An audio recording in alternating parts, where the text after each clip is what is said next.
Hinahanap po kayo ng lahat. Mga kaibigan, mga masigasig na sumusubaybay, mapagpalang araw ng Miyerkules sa inyong lahat. Narito na naman ang inyong lingkod, Father Bob, isang paring Carmelita. Purihin natin si Jesus, Maria at Jose. Ngayon ay nasa 15 araw na tayo sa buwan ng Enero 2025. Napakabilis lang ng ating panahon, hindi lang natin namalayan. Ngunit kung gaano man kabilis ang panahon, diyan din natin napapansin na ang Panginoon ay talagang ang kanyang kabutihan ay naramdaman natin na lubos at punong-puno ng pagmamahal ang kanyang pagpapaabot ng mga biyaya sa atin. Kaya kung mabilis man ang takbo ng panahon, ang Panginoon naman ay hindi niya tayo pinabayaan. Amen? Sa araw na ito, ang ating pagninilay ay ibabahagi sa atin ni San Marcos, Kapitulo 1, versikulo 29 hanggang 39. Alam nyo, si Jesus ay parang artista. Marami siyang mga fans. Kung saan siya pumupunta, dinudumog siya ng maraming tao. Marinig lang ng mga tao kung saan siya pupunta, yung iba ay inuunahan na nila si Jesus. Bakit kaya? Ano kaya ang dahilan? Alam naman natin na si Jesus, pag magsalita siya, ang mga salitang namumutawi at lumalabas sa kanyang mga bibig ay mga salita na nagbibigay buhay. Mga salitang nagbigay ng pag-asa. Mga salitang nagbigay ng inspirasyon. At yan ang dahilan kung bakit maraming mga tao ang gustong makinig sa kanya. Diba? Siguro, mas magandang pagnilayan din natin.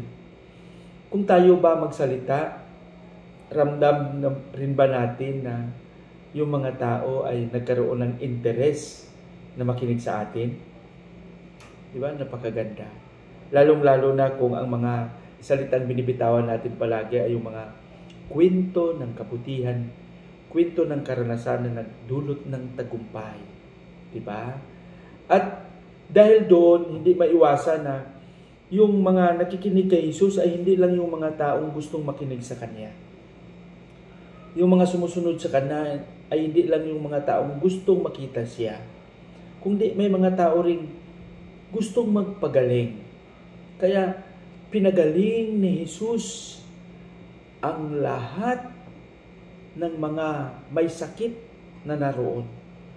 Kaya isa rin yan sa mga dahilan kung bakit hinahanap siya ng nakakarami.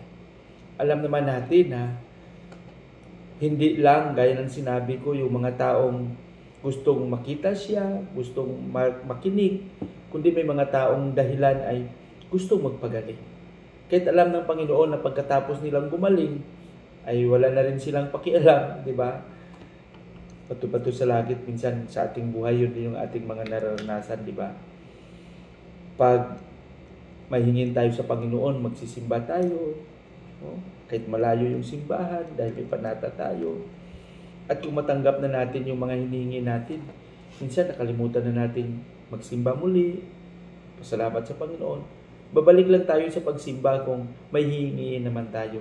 Siguro hindi ganon. Hayaan natin ang ating pananampalataya ay talagang umikot at siya yung maging puwersa na magbigay at magdulot sa atin ng kalakasan, kaligayahan upang mamuhay sa mundong ito. At tingnan natin na gaya ng sinabi ko kanina, sa ating buhay ba, sa ating komunidad, sa ating pamilya, marami naramdaman din ba natin na marami rin ba sa mga tao ang gustong makinig sa atin? O baka umiiwas sila sa atin, di ba? Kahit sa ganun na lang. Sana maging instrumento tayo ng inspirasyon, pag-asa, na magdadala ng buhay sa mga taong nanlamig, sa mga taong pakiramdam nila dahan-dahan na nanghihina, na parang wala na silang buhay. Pagsikapan natin na maging tapat tayo sa ating tungkulin. Pagpalain nawa tayo ng Panginoon sa ating pananalangin, Panginoong Hesus. Turuan mo kaming maging tapat palagi sa iyo. Turuan mo kaming maging instrumento ng pag-asa, inspirasyon, na magdala ng buhay sa aming kapwa. Amen.